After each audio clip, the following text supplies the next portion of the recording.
you guess whether I quit, was fired, or laid off from Panera? Simonton. Oh, okay.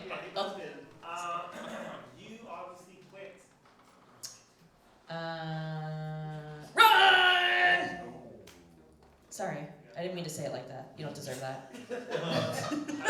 No, what happened was, so I transferred from store to store, and then finally, my last boss was like this huge Chad, who was just like about his power, and as I said before, I have no respect for authority. None! So don't you ever try to be in charge of me. He didn't like that. He would always be like, hey, do this. He was kind of demoting me, so like, I used to be the coffee person. So, but then he demoted me to sandwich person, and then he demoted me to cashier, and then he demoted me to just cleaning all the time. And I did not care for this. But I don't know what he wanted out of me. It was, I remember what it was. He asked me out, and I said no. Yeah, forgot about that. And anyway, long story short, finally, his revenge was that he would keep me on the schedule for like 1 day a week, and I was like, I need more hours. And he's like, that's interesting. I don't. And I'm like, motherfucker. So finally, he kind of like fired me by not putting me on the schedule, more or less. And I called him like a few days after I hadn't worked, and I was just like, so are you gonna give me my last paycheck or what? And he was like, no. And I was like, dude, you can't just like not pay me. And he was like, well, come and get it. And I was like, can't you just mail it to me? I don't want to come in there. And he's like, no, you have to come and get it. And I was like, son of a bitch. So I went in on a day that I knew he wouldn't be working, and the assistant manager was in the office, and I stopped in, and I was just like, hey, my paycheck's in the safe, I think. And he's like, oh, yeah. Hey, sorry about all this. And I was like, yeah, don't worry about it. And when he turned his back, my boss is like, he had this huge day planner with like meticulous, copious notes like you've never seen before. That was like his constant companion. He was always holding this day planner. And I saw it on the desk open, and I was like, heh. And I swiped that shit, and I put it through the dishwasher. Oh yeah.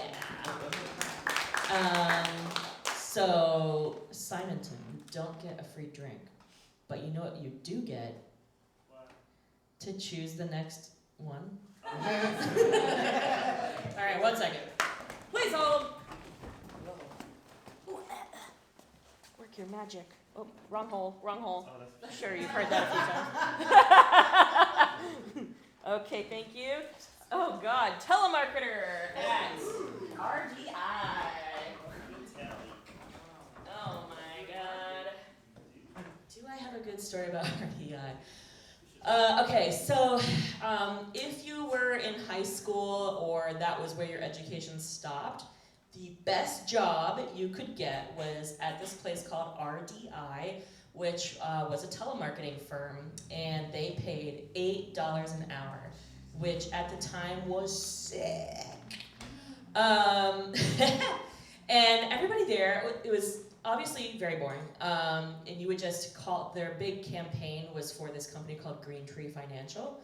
So you would just say like, hello, my name is Elisa from Green Tree Financial, and I'm just calling for the male head of household, or whatever. I don't know why it was always the male head of household.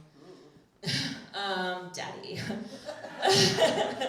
And anyway, so then you would ask them, try to get them to these qualifying questions, try to sell them on these packages. Quickly learned that old people are the best marks for that. And I also learned like a few other things, like when you're talking to people on the phone, if you match their accent and their cadence, they're more likely to stay with you on the phone. So I'd be like, hi, this is Elisa from Green Tree Financial. May I please speak to Mr. or Mrs. Smith? And like, yes, this is Mrs. Smith. And I'll be like, oh, well, hello there. Love to talk to you about Green Tree Financial. And like, where are you from? And I'm like, North Carolina. And I could tell. I should be an actor. Let's see here. Everybody there was super cool. They would like give us prizes if we sold a certain amount of counts in a certain number of hours, like a boom box and an alarm clock and things like this. We used to like just play cards while we were on the phone, or like make crafts and stuff. There was this Russian girl I used to sit next to in the next cubicle, and she taught me how to say something very dirty in Russian. Does anyone want to hear it? I'm sure I'm not saying it exactly right, but it's "Я хочу того сладкого in моем рту," which means I want your sweet dick in my mouth. Oh my god.